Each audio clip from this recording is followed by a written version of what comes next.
Rádio Brasil Central. Em Goiânia, 7 horas. Agora, pela Rádio Brasil Central e RBC FM 90,1, o Mundo em sua casa. O jornal falado de maior tradição no Centro-Oeste brasileiro. O Mundo em sua casa. A informação em cima do fato. Um mundo de notícias no começo do dia. O Mundo em sua casa tem a marca da Rádio Brasil Central e da RBC FM 90,1. Hoje é quarta-feira, dia 30 de janeiro de 2013. Bom dia, você ouvinte. Bom dia, Karine Pinheiro. Bom dia, Gil Bonfim. Bom dia, você que ouve o Mundo em sua casa. O Mundo em sua casa. Confira agora os destaques de hoje. Moradores de Teresópolis de Goiás recebem casas da prefeitura sem janelas e portas. Roberto Gurgel vai encaminhar ao Ministério Público denúncias envolvendo Lula. Petrobras aumenta o preço da gasolina e diesel. Sobreviventes da tragédia em Santa Maria precisam de transplante de pele. Sobe para 235 o número de mortos em Santa Maria. 3 pacientes morrem após exames de ressonância no mesmo hospital. Revista francesa acusa Catar de ter comprado votos para a Copa de 2022. Goiás e a Aparecidense defendem liderança do goiano de futebol. E o Vila quer chegar lá. Esses e outros assuntos a partir de agora, aqui no Mundo em sua casa. Agora são 7h02. O Mundo em sua casa. Tempo e temperatura.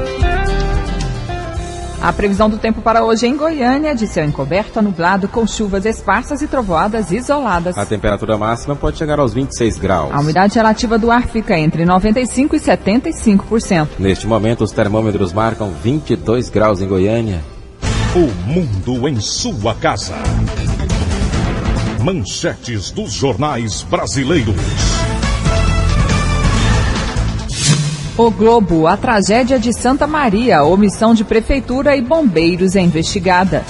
O estado de São Paulo, o Ministério Público vai investigar bombeiros e fiscais após tragédia no Rio Grande do Sul. Valor econômico, a ação coordenada põe o dólar em novo patamar. Folha de São Paulo, dívida de Itaipu vai pagar desconto de energia, diz governo. Jornal do Comércio, Petrobras reajusta gasolina e diesel. Estado de Minas, reprovadas. Bombeiros reprovam 4 em cada 10 casas noturnas. Correio Brasiliense, tragédia em Santa Maria. A tristeza começa a ceder lugar à indignação. 0 hora de Porto Alegre, jogo de empurra. Brasil Econômico, Dilma manda Gleisi Mantega correr em um mundo atrás de capital. Diário da Manhã, freio aos bêbados. O Popular, lei seca, nenhuma gota. Agora são 7h04. O Mundo em sua casa.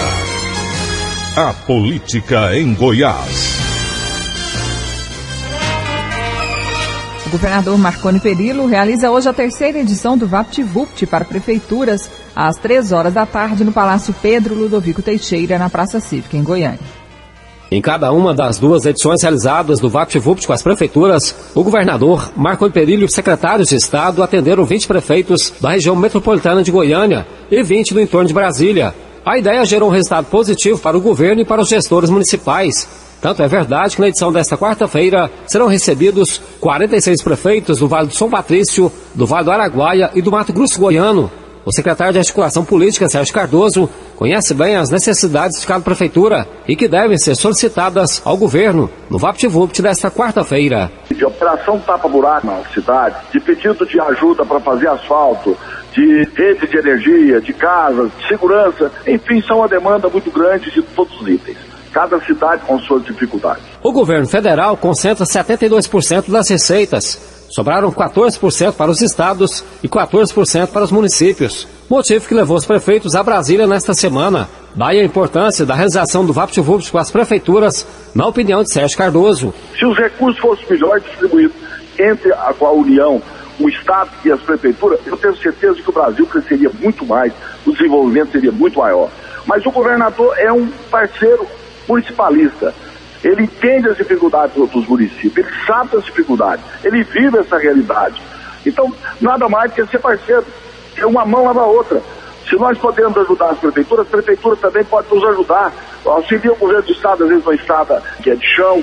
Da mesma forma, nós ajudamos, o governo do estado ajuda na recuperação de vias urbanas. Isso é parceria. Isso tem que acontecer, não só aqui, em todos os estados. Em março, o governador Marconi Perillo colocará em prática o governo itinerante. Jânio Rodrigues para o Sistema Brasil Central de Rádio. 7:06. A partir de fevereiro, o governo estadual terá novo líder na Assembleia Legislativa. É o deputado Fábio Souza, do PSDB. O deputado Fábio de Souza ocupa a presidência da Casa até o dia 1º próximo, quando toma posse a nova mesa diretora, mas já confirma que recebeu o convite e deve ocupar a liderança do governo, hoje exercida pelo deputado Hélio de Souza, do DEM. Fábio deixou recentemente a presidência do Diretório Metropolitano do seu partido, com o argumento de que precisa se dedicar de tempo integral à nova função parlamentar. Eu já fui convidado, já aceitei o convite para ser líder do governo, confirmando isso dia 1º de fevereiro, que eu também só posso assumir dia 1º de fevereiro, até lá sou presidente da Casa. Confirmando isso, eu vou me dedicar exclusivamente à liderança e ao meu mandato de deputado estadual. Não tem como você ter várias funções e se dedicar 100%. O deputado Fábio de Souza adianta quais matérias poderão entrar em discussão na Casa já no início dos trabalhos em plenário, dia 15 de fevereiro. Olha, são vários projetos, várias proposituras. Nós agora, inicialmente, já vamos debater a questão do piso salarial dos professores, que precisa entrar em votação. O Estado quer valorizar os professores da forma que merecem, mas sabe das suas dificuldades financeiras, entende das suas dificuldades financeiras. Goiás vai ter N investimentos, nós temos recursos para fazer diversos investimentos.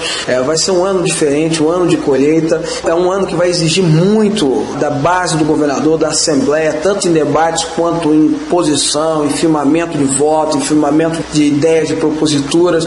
Eu tenho certeza absoluta que vai ser um ano que vai exigir muito de nós todos. Os deputados da base estão à disposição da sociedade goiana, não é só do governo, da sociedade goiana, para fazer um bom trabalho. A posse da nova mesa diretora está marcada para a próxima sexta-feira, às 10 horas da manhã. Libório Santos, Sistema Brasil Central de Rádio. 7:08.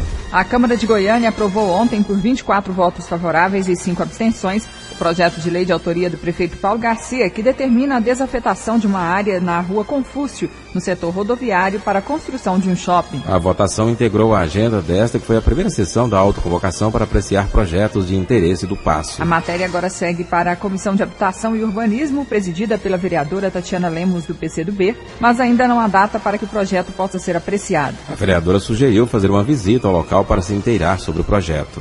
Ainda estão na pauta para este período de autoconvocação a redução do ISTI de 3,5% para 2%, o reajuste dos salários dos professores do município e o que altera o artigo que estima receita e fixa despesa do município de Goiânia para o atual exercício fiscal. E vereadores do PMDB aguardam para assumir secretarias em Goiânia.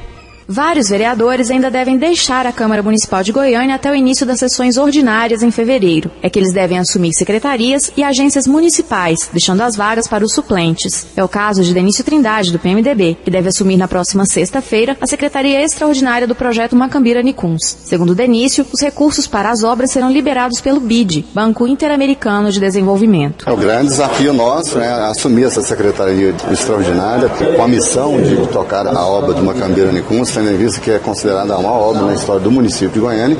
O grande desafio é justamente buscar esse distrato, o entendimento, para que não passe em termos judiciais, para que não seja mais uma obra travada dentro do município de Goiânia. O primeiro desafio é esse, e posteriormente licitar novamente e buscar alocar os recursos mais junto ao BID e à contrapartida do município, para que Goiânia seja contemplada com esse parque, tendo em vista que é o maior parque linear da América Latina. Outro que deve deixar a Câmara é Paulo Borges, também do PMDB. Ele é apontado como provável titular da Secretaria de Ciência, Tecnologia e Inovação, que a Prefeitura vai criar em substituição à Antec, da qual Paulo é servidor efetivo. Caso ele assuma o posto, Sérgio Dias, do PT, ocupará a vaga na Câmara. Heloísa Amaral para o Sistema Brasil Central de Rádio. Agora em Goiânia são 7:10.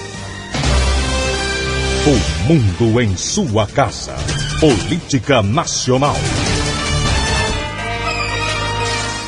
O Procurador-Geral da República, Roberto Gurgel, afirmou ontem que até o fim desta semana deve encaminhar à primeira instância do Ministério Público denúncias feitas por Marcos Valério envolvendo o ex-presidente Lula. No ano passado, o Supremo Tribunal Federal condenou Valério a mais de 40 anos de prisão por envolvimento no mensalão. Em depoimento, Marcos Valério disse que o dinheiro do esquema teria sido usado para pagar despesas pessoais de Lula. Como o ex-presidente não possui mais foro privilegiado, caberá à primeira instância do Ministério Público avaliar se há motivo para investigá-lo.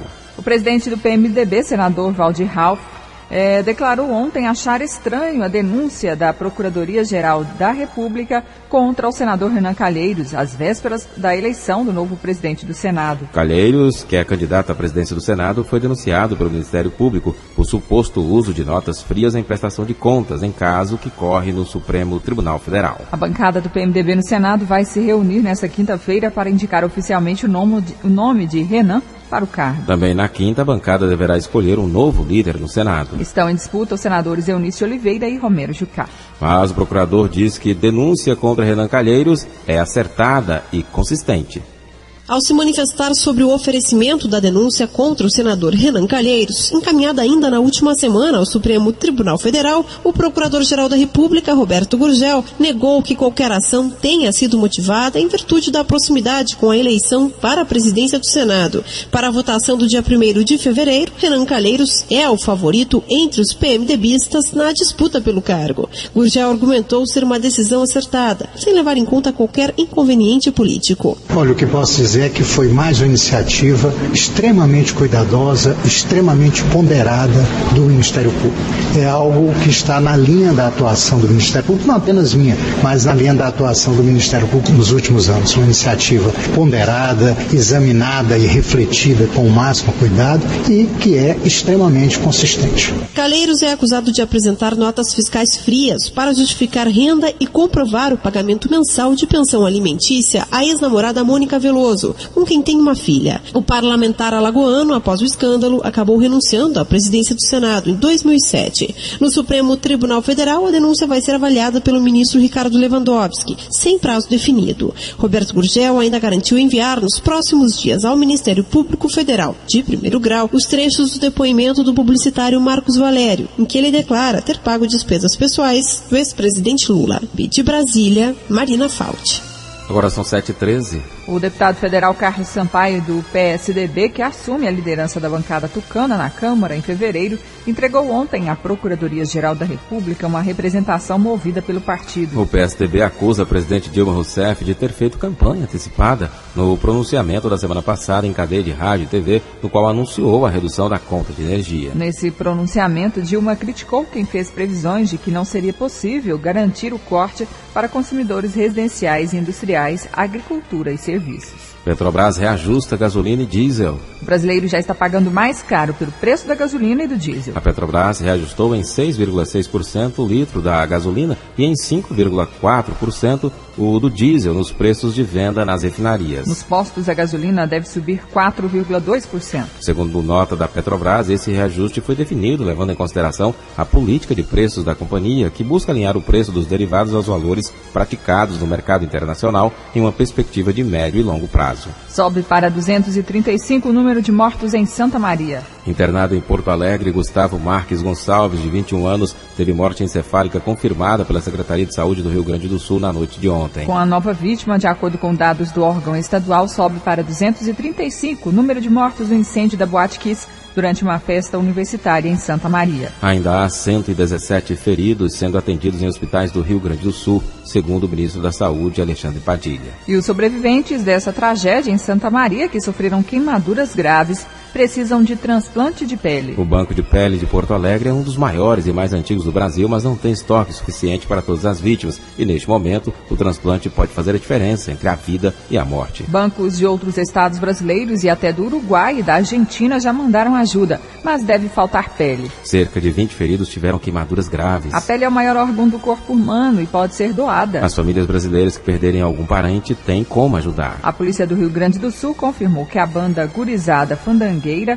utilizou um sinalizador mais barato durante o show na boate. Segundo o delegado Marcelo Rigoni, o artefato é indicado para ambientes abertos e não deveria ser usado em local fechado. Em depoimento, o vocalista da banda, Marcelo Santos, admitiu que segurou um sinalizador aceso durante o show. O músico negou, no entanto, que as faíscas tenham provocado incêndio. 7h15.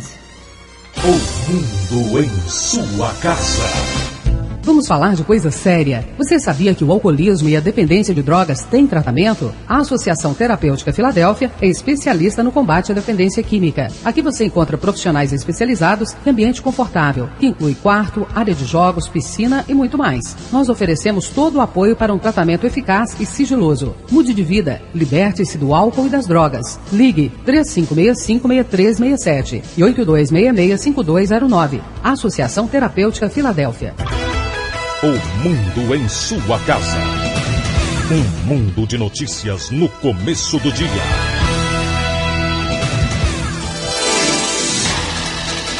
Um homem foi preso em flagrante com um fuzil de fabricação americana, 3 carregadores, várias munições, uma pistola calibre 9mm e um colete balístico. As armas e munições estavam em uma picape Saveiro Volkswagen. Fábio Cardoso de Melo conduzia o veículo e a prisão aconteceu no Parque Santa Rita, em Goiânia. Segundo a Polícia Militar, foram apreendidos ainda diversos objetos utilizados para a prática de crimes. O suspeito que já tinha passagem pela polícia. 12 trabalhadores são resgatados de uma fazenda na zona rural de Goiânia em condições degradantes de trabalho. Após a denúncia, fiscais da Superintendência do Trabalho, Polícia Federal e Ministério Público do Trabalho constataram que as condições eram análogas ao trabalho escravo na fazenda Palmito. O local é arrendado e se destina ao plantio de hortaliças. O superintendente regional do Trabalho e Emprego substituto, Valdivino Vieira, fala sobre as irregularidades mais graves e o que aconteceu com os trabalhadores. Havia trabalhadores sem carteira anotada, sem contrato de trabalho registrado, excesso de jornada, trabalhadores trabalhando mais de 12 horas, manuseio de pesticidas sem nenhuma forma de proteção, sem treinamento, sem formação nenhuma. A questão dos alojamentos em más condições, fornecimento de comida também em más condições, não havia água potável para os trabalhadores. Esses 12 trabalhadores, eles foram resgatados, eles foram retirados do local de trabalho, foi emitida a guia de seguro-desemprego para todos eles, e 4 que não eram daqui de Goiânia foram devolvidos aos seus locais de origem. O arrendatário, que foi localizado no momento da ação de fiscalização, foi autuado e vai responder à ação civil no Ministério Público do Trabalho. Valdivino Vieira avalia que esse tipo de situação vem diminuindo no Estado. Vem diminuindo, mas infelizmente ainda contamos muitos casos para a atualidade, Hoje, com os meios de comunicação, com o esclarecimento que se já tem a respeito dos direitos básicos trabalhistas, não deveria mais acontecer, mas infelizmente ainda a gente tem deparado com vários casos. Para denunciar condições degradantes e análogas à escravidão, o trabalhador pode procurar a Superintendência em Goiânia, que fica na Avenida 85, número 887, ou então o Ministério Público do Trabalho, sindicatos, Comissão Pastoral da Terra ou uma das 16 agências da Superintendência do Trabalho em todo o Estado.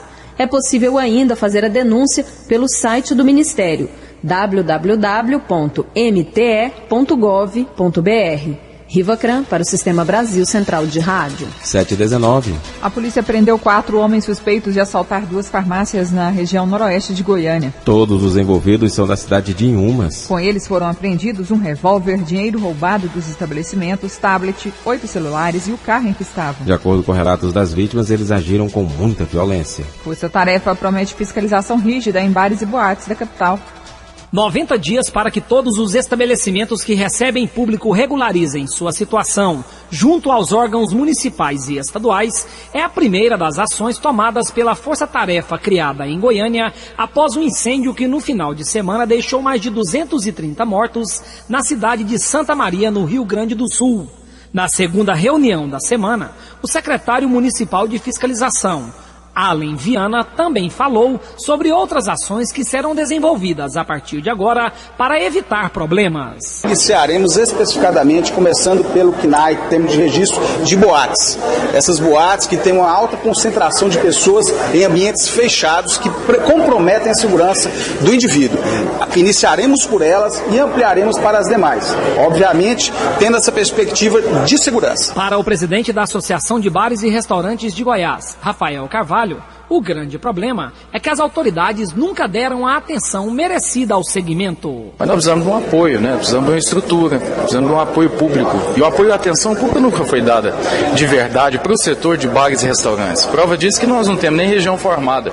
A região do Marista é uma região hoje que ela poderia trazer turistas do mundo inteiro. E ela vai ser desenvolvida ainda. Nesse caso específico aí do risco de incêndio, a preocupação é com os ilegais? A preocupação maior é com os ilegais. Que aqueles que existem, que são formais, são fiscalizados. E o Corpo de Bombeiro é sério aqui. Agora, os ilegais, os informais, nós não podemos falar nada. Ele não existe, ele não é fiscalizado. Como é que a gente faz? A estimativa da Prefeitura, que ainda não tem números oficiais, é que pelo menos 971 locais, entre bares, restaurantes e boates, promovem shows ao vivo atualmente em Goiânia. Aulus Rincon para o Sistema Brasil Central de Rádio. 7h22. O homem de 31 anos, preso pela polícia suspeito de ter detonado 3 bombas dentro de um ônibus do transporte coletivo em Goiânia, alegou que ele mesmo fabricava os artefatos e os carregava consigo para se defender. O suspeito está detido no 7º Distrito Policial de Goiânia e, segundo a polícia, tinha um mandado de prisão por homicídio em aberto. Ele afirmou que tinha um alvo dentro do ônibus e teria praticado o crime para se proteger. O dono e o gerente de uma farmácia de Morrinhos foram indiciados por venda de medicamentos vencidos. As investigações começaram após a denúncia dos pais de um menino de 9 anos que estava com infecção de garganta. Ele comprou e utilizou na criança um antibiótico com prazo de validade vencido desde setembro de 2012. A Vigilância Sanitária recolheu no estabelecimento mais de 50 caixas de remédios inadequados para o uso. De acordo com a Vigilância Sanitária, o medicamento comprado está sendo avaliado pelos peritos do órgão. Além disso, o delegado responsável pelo caso já ouviu os 2 envolvidos. No final da tarde de ontem, um policial militar baleou 2 assaltantes que tentavam roubar um salão de beleza no bairro Dom Fernando I, em Aparecida de Goiânia. Testemunhas disseram à polícia que os homens entraram dando voz de assalto e que provavelmente não viram o policial que acertou os 2. Somente um dos homens estava armado com um revólver calibre 38. Os 2 não portavam documentos, foram atendidos pelo Corpo de Bombeiros e levados para o Hugo e depois encaminhados para o 14º DP. Álcool não poderá mais ser comercializado na forma líquida. A medida pretende reduzir o número de casos de acidentes causados pelo uso indevido do produto. A Justiça Federal determinou a proibição da venda do álcool líquido em todo o país. De acordo com a medida, a Associação Brasileira dos Produtores e Envasadores de Álcool teve um prazo de 180 dias para se adequar às disposições da Agência Nacional de Vigilância Sanitária. Com a resolução, apenas a comercialização do produto na forma de gel será permitida. A diretora do Núcleo de Proteção aos Queimados, Maria Tereza Sarto Piccolo, vê a medida de forma positiva. Quem sabe dessa vez consiga de fato eliminar esse fator de risco dentro dos lares brasileiros, porque é um fator de risco alto, o número de acidentes é um número muito grande, envolvem jovens, envolvem pessoas que terão a sua vida modificada por um acidente desse tipo, e vamos então acreditar que o nosso governo vai conseguir fazer isso em prol de defesa da população dele. A proibição busca reduzir o número de casos de queimaduras e a ingestão acidental do líquido. Ainda segundo Maria Tereza Piccolo, a medida servirá para diminuir os riscos de acidentes domésticos provocados pelo uso indevido da substância. Os produtos comercializados para fins hospitalares e industriais continuam liberados. Fernando Oliveira para o Sistema Brasil Central de Rádio. 7h24.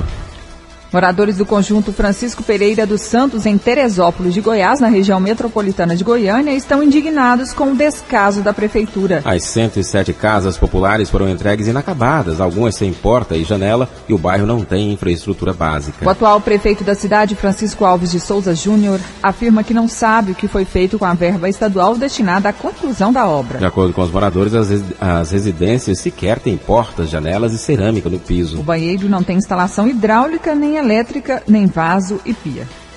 O Hospital Materno Infantil está realizando o teste da orelhinha em todos os recém-nascidos na unidade. Crianças nascidas em outros hospitais também podem fazer o exame de graça na unidade, desde que sejam encaminhadas pela Central de Regulação de Vagas do município. 7h25. Mutirão do Tribunal de Justiça realiza mais de 200 audiências em mutirão até amanhã.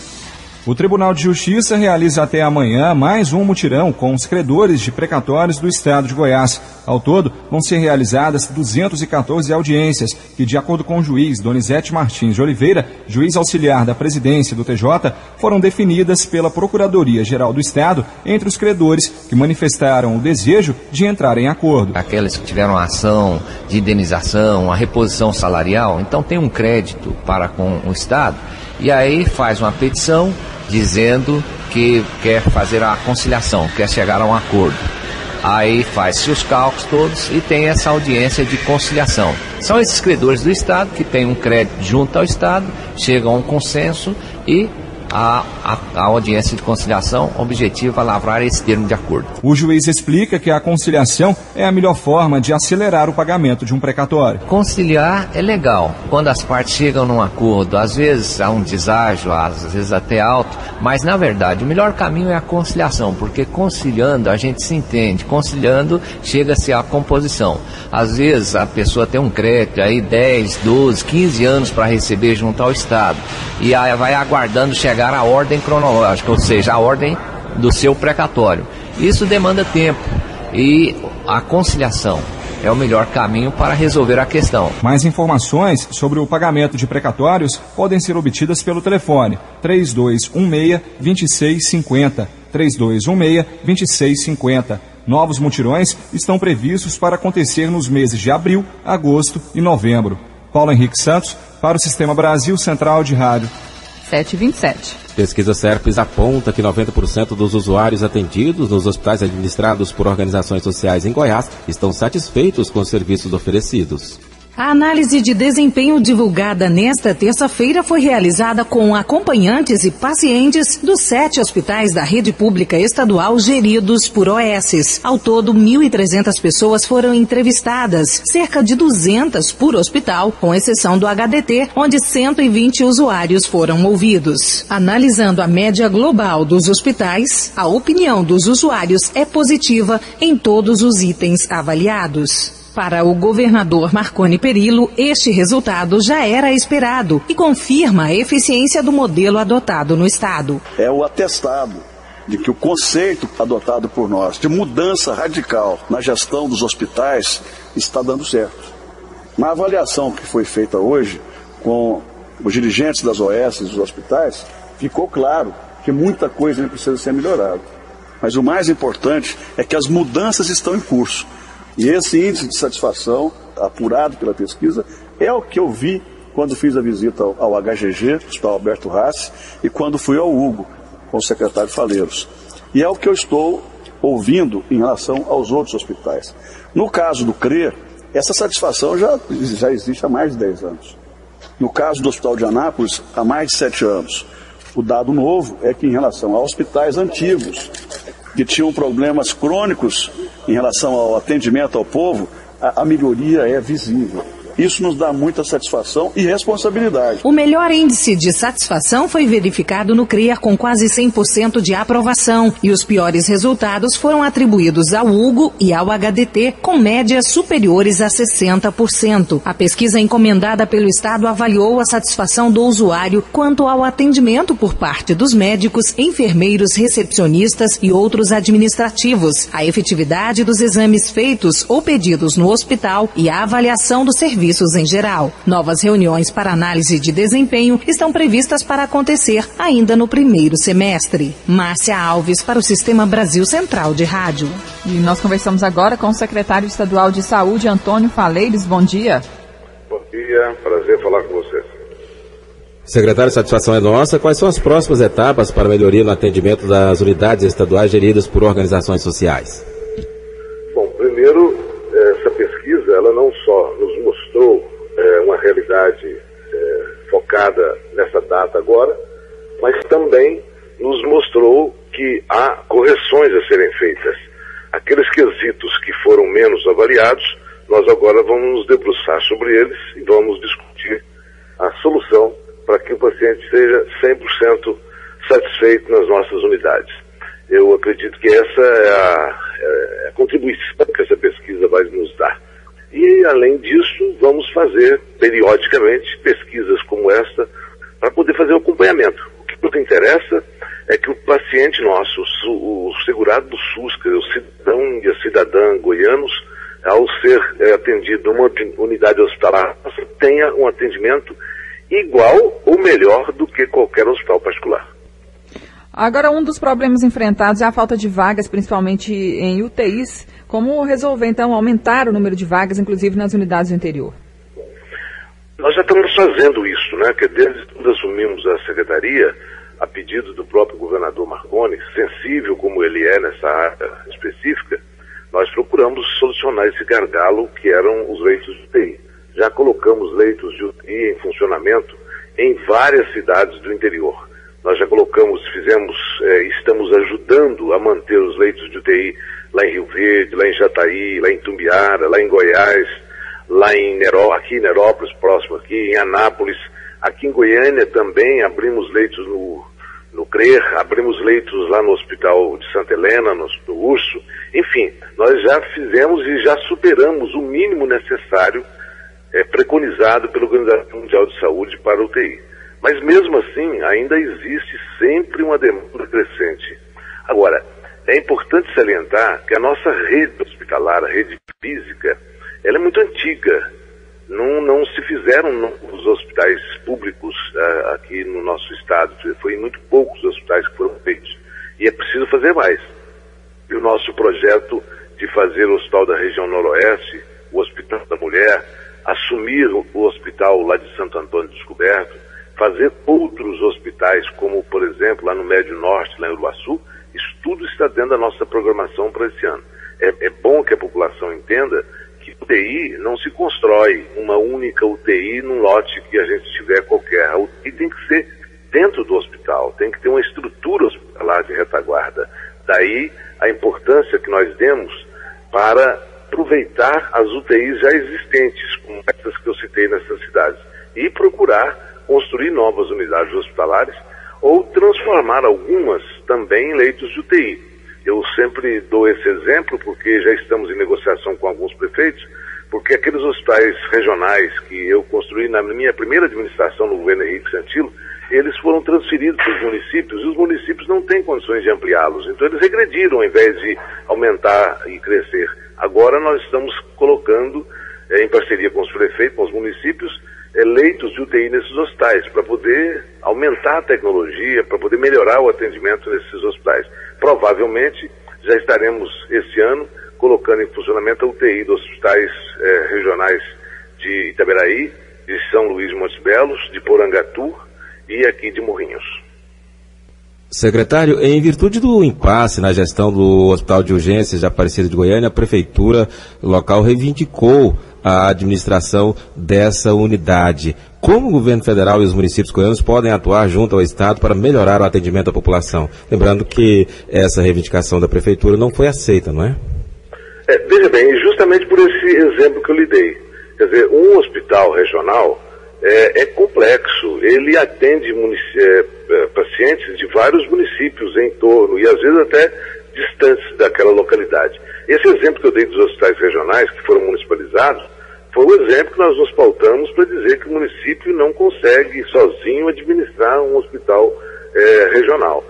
Mas nós aceitamos parceria, tanto é que fizemos um TAC junto com o Ministério Público e a Prefeitura de Aparecida.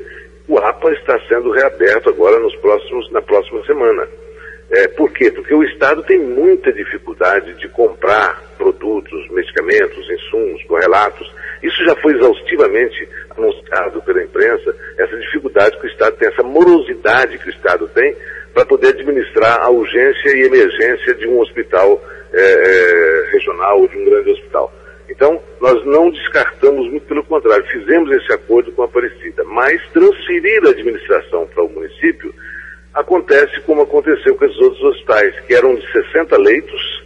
Eles, ao invés de aumentar o número de leitos, ao invés de aumentar a tecnologia, de colocar tomografia, de colocar outros equipamentos diagnósticos, o que aconteceu? Eles foram regredindo, foram ocupando as enfermarias com parte administrativa, e os hospitais, tem hospital hoje que funciona com 20 leitos. Então o que nós queremos é o contrário, é ampliar esses hospitais, mas o Estado assumindo essa responsabilidade através de parcerias com organizações sociais, para poder os hospitais funcionar no mesmo padrão desses agora que nós anunciamos, essa grande satisfação dos usuários com o atendimento recebido. Secretário Estadual de Saúde, Antônio Faleiros, obrigada pela sua participação aqui no Mundo em Sua Casa. Bom dia. Bom dia, obrigado a você. Eu espero que a gente esse ano tenha um ano muito melhor para a saúde pública de Goiás. Conversamos então com o secretário que falou sobre a satisfação dos usuários do Serviço Público de Saúde no Estado. Uma pesquisa CEPS aponta que 90% dos usuários atendidos nos hospitais administrados por organizações sociais em Goiás estão satisfeitos com os serviços. O CRER obteve o maior índice na avaliação dos médicos, 97,5%, seguido do URSO, que é o Hospital de Urgências do Sudoeste, com 95,1%. Agora são 7h36. A seguir, as notícias do esporte. O mundo em sua casa. A Polícia Militar está cada vez mais próxima do cidadão. Agora, além de ligar 190, você pode ligar diretamente para o telefone da viatura do seu bairro ou da sua cidade. No seu bairro ou cidade, há sempre uma viatura rondando pelas ruas. Conheça e anote o celular desta viatura. Acesse o site, é mais rápido e eficiente. E sempre que for necessário, acione a Polícia Militar. É a Polícia Militar e você, por uma sociedade mais segura. Eu peguei dengue 2 vezes. Foi horrível. Muita dor no corpo, febre. Fiquei de cama. Aí o quadro foi piorando, acabei indo pro hospital. E eu morri. É isso mesmo. Quem está falando é apenas um ator. Eu estou nesse comercial porque o Paulo Rodrigues não pôde contar a própria história. Ele morreu de dengue. Tire 10 minutos por semana para combater o mosquito. Elimine a água parada, realizando as ações que você já conhece. Em caso de febre, dor no corpo, nas articulações e manchas vermelhas na pele, procure uma unidade de saúde. Jamais tome remédio por conta própria. E se os sintomas piorarem, retorne ao posto de saúde imediatamente. Dengue mata. E se você não ajudar, ela vai matar cada vez mais. Todo mundo sabe como a dengue começa. E se você não ajudar a combater, a gente sabe também onde ela pode terminar. SUS, Secretaria de Estado da Saúde, Governo de Goiás. O mundo em sua casa. O jornal falado de maior tradição no Centro-Oeste brasileiro.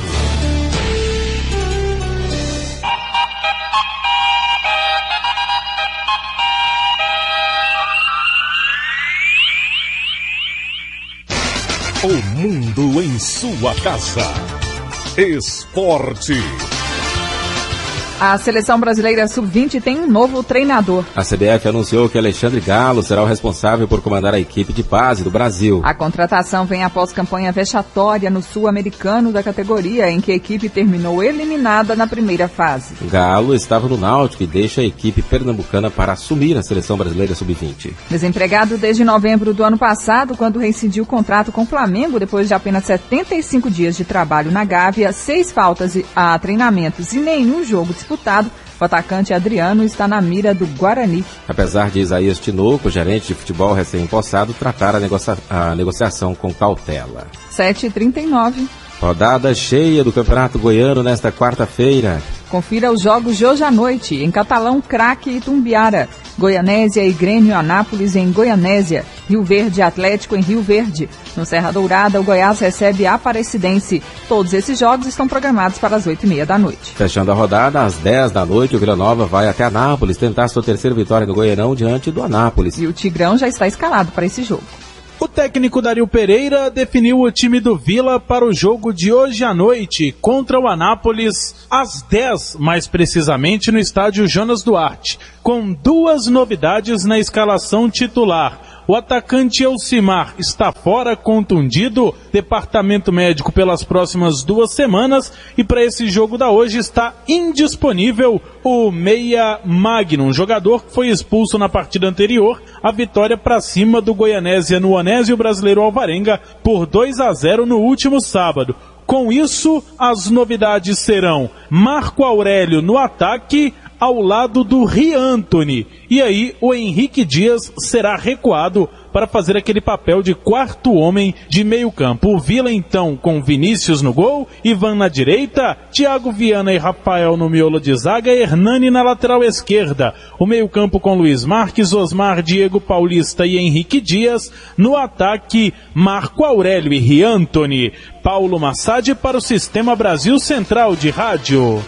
Tentando sair da incômoda posição de lanterna, o Atlético deve entrar em campo hoje com algumas mudanças. O Atlético entra em campo hoje, 8h30 da noite, contra o Rio Verde, no sudoeste do estado, sem o atacante Diogo Campos. O jogador foi negociado com o futebol francês. O Atlético vai receber algo em torno de R$260 mil pela negociação. O jogador ficará pelo menos 4 meses na França. Enquanto isso, dentro de campo, o técnico Jair Araújo não quis confirmar o time, mas pelo menos mudanças nas laterais irão acontecer. Na esquerda, Hernandes vai ocupar a posição. Na direita, Paulo Henrique e John Lennon disputam a vaga. No ataque, Ricardo Jesus finalmente vai fazer a sua estreia, já que foi regularizado. Está apto para entrar dentro de campo. Eric Maravilha, para o Sistema Brasil Central de Rádio.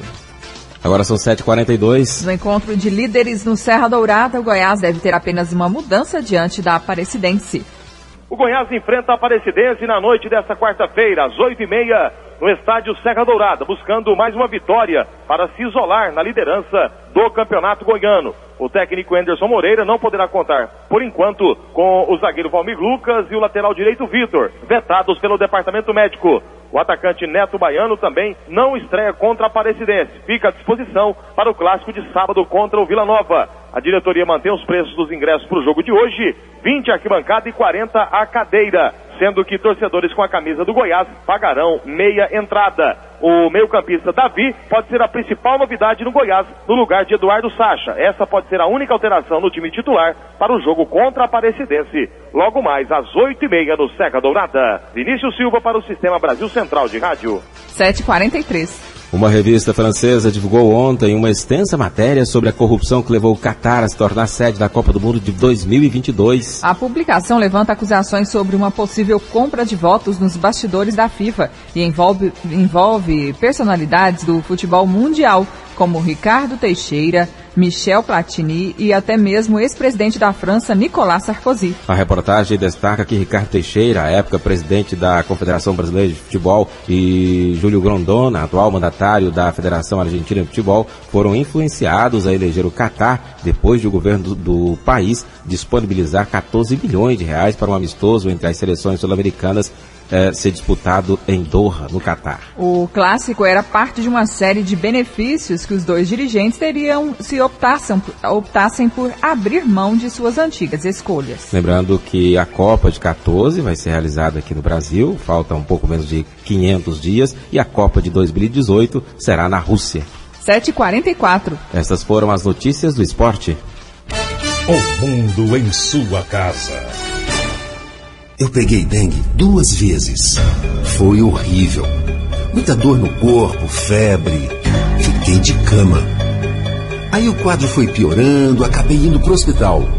E eu morri. É isso mesmo. Quem está falando é apenas um ator. Eu estou nesse comercial porque o Paulo Rodrigues não pôde contar a própria história. Ele morreu de dengue. Tire 10 minutos por semana para combater o mosquito. Elimine a água parada, realizando as ações que você já conhece. Em caso de febre, dor no corpo, nas articulações e manchas vermelhas na pele, procure uma unidade de saúde. Jamais tome remédio por conta própria. E se os sintomas piorarem, retorne ao posto de saúde imediatamente. Dengue mata. E se você não ajudar, ela vai matar cada vez mais. Todo mundo sabe como a dengue começa. E se você não ajudar a combater, a gente sabe também onde ela pode terminar. SUS, Secretaria de Estado da Saúde, Governo de Goiás. O mundo em sua casa. A informação em cima do fato.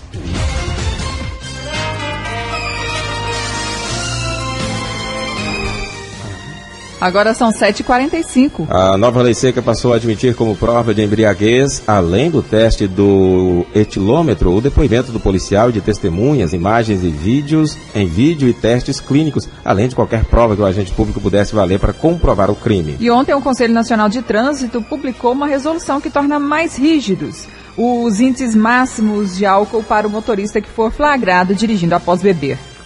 As mudanças trazidas pela resolução afetam os parâmetros para a infração de trânsito e mantêm os níveis atualmente em vigor para caracterização de crime. Para mais detalhes sobre o assunto, vamos conversar agora com o delegado Valdir Soares de Oliveira. Ele é titular da Delegacia Especializada em Investigações de Crimes de Trânsito em Goiânia. Bom dia. Bom dia, Gil Bonfim. Bom dia, Karine Pinheiro. Bom dia aos ouvintes da Rádio Brasil Central, do programa O Mundo em Sua Casa. Delegado, o que muda a partir dessa nova regulamentação do CONTRAN?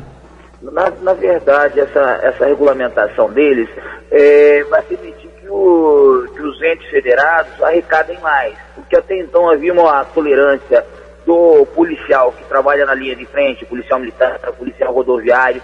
No momento da infração, se o motorista soprasse o bafômetro e desse até 0,14, ele não seria autuado em flagrante. Já com a nova resolução, qualquer nível de álcool, ele soprando o bafômetro, o que vai acontecer? Ele sofre a infração administrativa.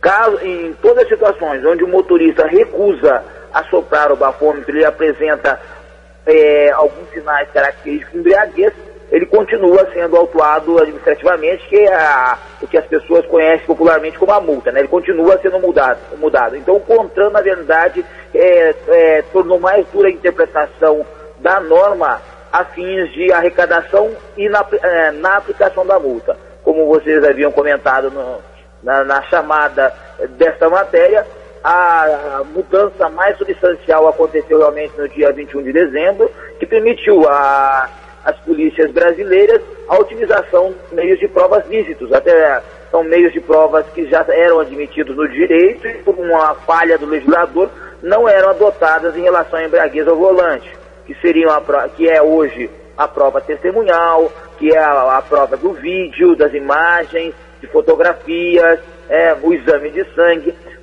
Em nosso entendimento, hoje o bafômetro acaba sendo uma peça em desuso, descartável, porque ela vai servir apenas hoje como contraprova do motorista. Delegado, então não há mais tolerância em relação à quantidade de álcool no sangue? É verdade. Se a pessoa tomar um copo de cerveja, 2 copos de cerveja, ou, como foi dado um exemplo ontem ainda, alguns casos onde existe bombom de álcool ou qualquer outra, onde possa ter essa substância, né?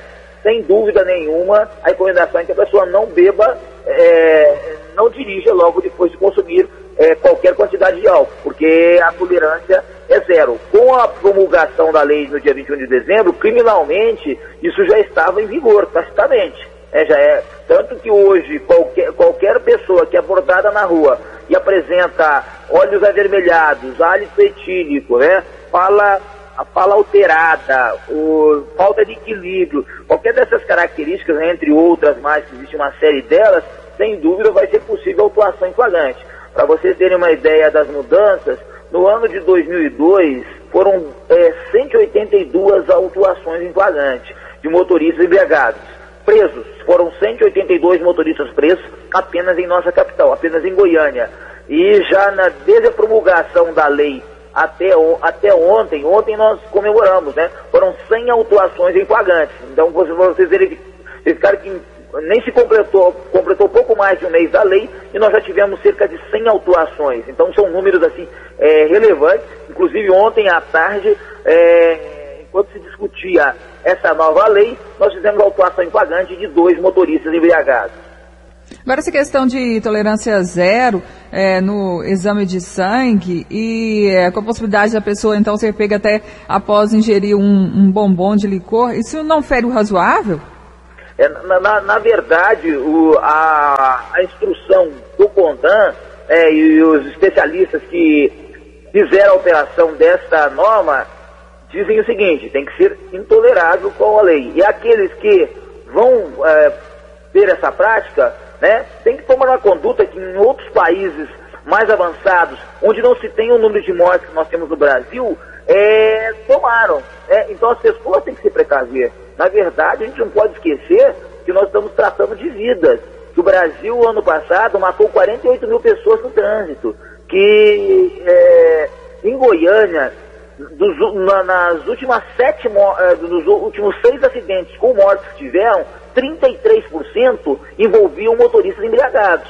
Se nós somos a 7ª economia do mundo, se nós queremos avançar culturalmente, nós temos que avançar também na legislação, né? E não permitir brechas na lei quando nós tratamos de vida.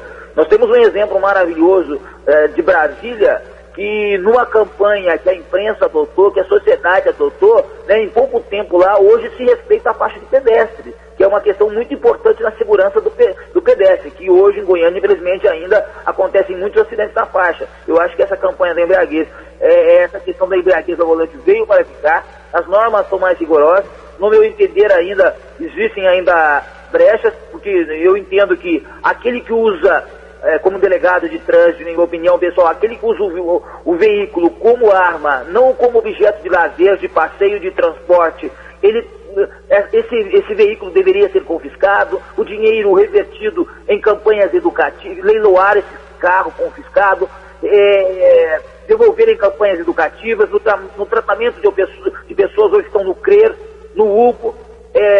Semana passada nós entrevistamos um bombeiro na delegacia de trânsito, ouvindo ele no inquérito policial. O que ele trouxe para nós? Ele trouxe que diminuiu o número de atendimentos de pessoas acidentadas no Corpo de Bombeiros. Ele percebeu isso a partir do endurecimento da lei. Então é algo que é positivo.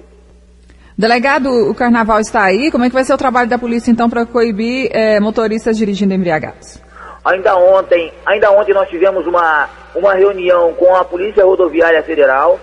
Nós sabemos que estaremos numa parceria, como nós já tivemos em outros momentos, inclusive na última sexta-feira fizemos uma operação na 153, trecho urbano de Goiânia e Aparecida, com a Polícia Rodoviária. Foram efetuadas 9 prisões em flagrantes. Então nós ontem tivemos a reunião com a Polícia Rodoviária Federal, traçando os pontos turísticos de Goiás, onde nós sabemos que haverá grande incidência de turistas e onde nós temos já uma situação calamitante, e nós tivemos há poucos dias uma grande cidade turística que teve um grande problema. Teremos olhos especiais para essas regiões, haverá uma operação em parceria com a Polícia Rodoviária Federal. Eu acredito que a Secretaria de Segurança Pública deverá também estabelecer outras regras de tratamento. Me parece que existem outras ações em andamento. Dar aquele recado ao motorista: dê valor à sua vida, não esqueça que você tem uma família, respeite o terceiro, né? As normas foram feitas para serem obedecidas e não para serem quebradas. Nós podemos continuar com aquela intenção de dar um jeitinho, né? Para tudo se dá um jeitinho. Nós estamos tratando de vidas. Essa semana, num acidente, morreram 2 pessoas. A garota estava grávida. Quem que praticou esse crime? Um motorista embriagado. Nós temos que continuar com esses números? Como que fica a família dessas pessoas? É esse recado que a gente deixa, né, nessa semana que antecede o carnaval aí. Titular da Delegacia Especializada em Investigações de Crimes de Trânsito de Goiânia, Valdir Soares de Oliveira, obrigado pela entrevista aqui ao Mundo em Sua Casa. Um bom dia. Um bom dia a todos. Delegado, falando então sobre a rigidez da lei seca, agora mais rigorosa então, foi regulamentada ontem. Essa nova regulamentação vale a partir de agora. O objetivo é evitar acidentes e mortes de milhares de pessoas. O motorista vai cometer infração gravíssima quando o bafômetro marcar igual ou mais de 0,05 miligrama de álcool por litro de ar, o que equivale a um copo de cerveja. No exame de sangue, a tolerância é 0. Qualquer concentração de álcool será considerada infração. Agora são 7h55. Dando cumprimento à promessa do governador Marconi Perillo de entregar gradativamente a direção do IPASGO aos servidores, foram nomeados os 2 últimos diretores. Eduardo Alves Cardoso, presidente do Sindicato dos Servidores da AGETOP, assume a chefia de gabinete. E Rogério Cândido da Silva, presidente do Sindicato dos Funcionários do Fisco, será diretor de saúde. A presidência do órgão já havia sido entregue a um representante indicado pelo Fórum Goiano em Defesa dos Servidores Públicos e Serviços Públicos, Francisco Taveira Neto. Completam ainda a equipe os diretores de assistência Sebastião Ferro e de gestão, planejamento e finanças, Fausto Pontes. O deputado federal Valdivino José de Oliveira, do PSDB, está pessimista com os rumos da economia brasileira e não vê perspectivas para 2013. O governo federal afirma com frequência que, tomando por base o comportamento da economia brasileira em 2012, esse ano será bem melhor. Mas o deputado federal e economista Valdivino José de Oliveira, do PSDB, não concorda e diz que os indicadores apontam noutro sentido. O parlamentar faz análise com base em afirmações da própria presidente Dilma Rousseff. Deu uma declaração de que 2012 foi uma preparação para 2013. Olha, eu vejo isso com muito pessimismo, porque os pressupostos macroeconômicos da economia brasileira em 2012 são de uma previsão ruim para 2013. O Brasil carece de investimentos, não há nesse momento confiança do setor empresarial em investir, por quanto não há estabilidade nas decisões políticas do governo, né? Carece o Brasil de investimento. Você veja bem, o Brasil no ano de 2012 investiu cerca de 18% do PIB. Os países emergentes que crescem a taxas mais civilizadas investem 24%, 25% do seu PIB. Então o Brasil está longe de poder alcançar uma taxa de crescimento capaz de dar à economia brasileira o mapa que a nossa presidente Dilma espera ter. Por isso eu acho que, com muito pessimismo, a nossa presidente não vai conseguir alcançar os resultados que ela quer alcançar em 2013. Deputado, uma outra questão também, que normalmente o governo faz um planejamento de gastos, né, com relação à infraestrutura, enfim, do governo. No ano passado, por exemplo, gastou apenas 40%, quer dizer, 60% ficaram sem gastar. Isso traz algum tipo de problema? Traz, principalmente para o investidor. A economia, ela vive muito da perspectiva de ganhar, de ter lucros. Quando você vê apagões, falta de energia, não há oferta de energia suficiente para os empresários fazerem seus investimentos, quando você vê falta de recursos para fazer um investimento e, acima de tudo, instabilidade nas regras. Nós estamos vendo aí o ministro Mantega sempre batendo na tecla de que tem que acabar com os incentivos fiscais concedidos pelos estados, né? E isso, evidentemente, traz uma instabilidade no mercado e traz uma desconfiança do empresário quanto à certeza de realizar o seu investimento. O Brasil está pagando caro por isso. É preciso que nós mudemos a forma de gerir a nossa economia, é preciso que a gente encontre novos pressupostos macroeconômicos para que nós possamos crescer e crescer sustentavelmente. Libório Santos, Sistema Brasil Central de Rádio. 7h58. A Secretaria da Fazenda libera hoje recursos para o pagamento da folha salarial de janeiro de todo o funcionalismo. O dinheiro estará na conta dos servidores amanhã. Agora são 7h58. O governo de Goiás discute implantação de centro de inovação tecnológica no setor automotivo. A criação e implantação de um centro de serviços voltado para a promoção da cultura da inovação do setor metal mecânico em Goiás é tema de reunião desta terça-feira na Secretaria de Ciência e Tecnologia. O secretário da pasta, Mauro Fayad, comenta o possível investimento do Instituto Mecânico da Itália. Nós estamos trabalhando para viabilizar a implantação do Instituto Mecânico aqui no estado de Goiás. Contribuem para isso o trabalho do Senai, junto à FIEG, das universidades, da Secretaria de Ciência e Tecnologia, da Secretaria de Indústria e Comércio. Qual é o investimento? O investimento que vai ser feito em Goiás no sentido de possibilitar que as pequenas, micro e médias empresas ligadas ao setor metal mecânico tenham permanentemente à sua disposição instituições altamente profissionais, altamente qualificadas, no sentido de repassar a essas empresas o que é de inovador em termos tecnológicos nos diversos ramos. Haverá uma visita ao Parque Industrial de Catalão, onde está Mitsubishi, onde está John Deere.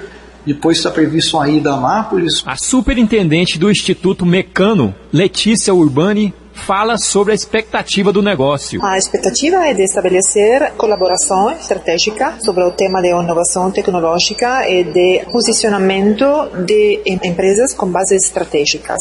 Como Mecano lá na Itália trabalha sobre este tema e trabalha com muitas empresas de base estratégica de vários setores de eletromecânicas. Assim, queremos estabelecer uma parceria a partir do governo do estado e as instituições que trabalham para sostener o desenvolvimento das indústrias. O Mecano manifestou interesse no setor metal mecânico por causa da expansão da unidade da Mitsubishi em Catalão, que pretende dobrar a produção de 200 veículos dia nos próximos 2 anos. Para isso, vai investir cerca de R$1 bilhão na unidade. O Wilton Vieira, para o Sistema Brasil Central de Rádio. 3 pessoas morreram após exame de ressonância magnética no interior de São Paulo. O diretor do Hospital Veracruz de Campinas disse que todos os equipamentos utilizados estão com alvarás em dia e que ainda não há suspeitas sobre o que teria causado a morte de 3 pessoas que submeteram a ressonâncias magnéticas na unidade. As vítimas sofreram parada cardíaca minutos após serem submetidas ao exame, que utiliza a solução conhecida como contraste. A Secretaria de Saúde ordenou a suspensão de todos os procedimentos do tipo na cidade do interior paulista. Um grupo de defesa dos direitos humanos denunciou um massacre de mais de 65 pessoas na Síria. Um vídeo mostrando dezenas de corpos com as mãos atadas e tiros na cabeça foi divulgado na internet e repercutiu no mundo inteiro. A autenticidade das imagens não pode ser confirmada pela restrição ao trabalho da imprensa na Síria. Os corpos seriam de jovens opositores ao governo do presidente Bashar al-Assad. Em Goiânia, 8:01, e termina mais uma edição do Mundo em Sua Casa, que teve a apresentação de Karine Pinheiro e Gil Bonfim. Redação e edição Adam Mendes, Antônio Correia e Marcelo Cabral. Direção de estúdio, Fábio Maurício. Chefes de reportagens, Ione Chagas e Almir Costa. Operação de áudio, Altair José. Central técnica, Ricardo Souza. Gerência do Sistema de Rádio, Suede Barbosa. Direção de Tele Rádio Difusão, Abadia Lima. O Mundo em Sua Casa volta amanhã às 7 da manhã. Obrigado pela sua atenção e até lá. Bom dia, Karine. Bom dia, até amanhã. Este foi, pela Rádio Brasil Central e RBC FM 90,1, O Mundo em Sua Casa. O jornal falado de maior tradição no Centro-Oeste brasileiro. O Mundo em Sua Casa. A informação em cima do fato. Um mundo de notícias no começo do dia. O Mundo em Sua Casa voltará sempre com a marca da Rádio Brasil Central e da RBC FM 90,1.